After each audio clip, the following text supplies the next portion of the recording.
Aujourd'hui, on vend de la spiritualité comme on vend des produits de luxe. Mais l'éveil, c'est pas un feu d'artifice, c'est quelque chose de simple, de vrai. Aujourd'hui, la spiritualité, c'est devenu un business. On a des stages hors de prix, on a des promesses de transformation express, on a beaucoup de paillettes.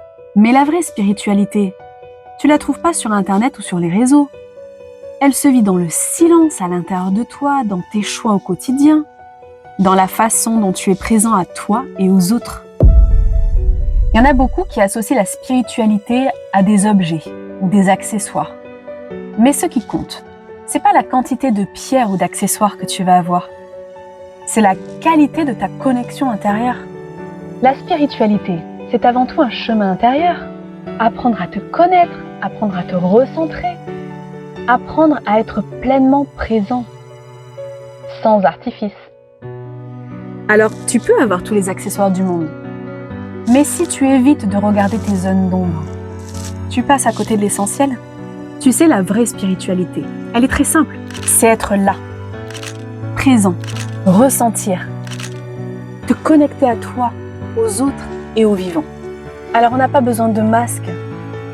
On n'a pas besoin de mise en scène. La vraie connexion, elle se vit dans la simplicité, avec sincérité et authenticité. Et souvent, c'est dans le lâcher-prise que la vraie connexion se fait naturellement.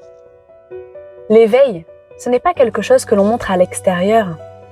C'est une flamme intérieure, une clarté à l'intérieur de toi, et qui t'accompagne dans chaque geste de la vie. Si tu veux la sentir, arrête de courir partout. Prends le temps d'écouter ce qu'il y a à l'intérieur de toi. Alors si tu cherches du vrai, rappelle-toi que tu n'es pas seul sur ce chemin. Et si tu te poses en ce moment même ce genre de questionnement, alors donne-toi le temps. Prends des moments de silence et écoute-toi vraiment. Et avance pas à pas, sans pression.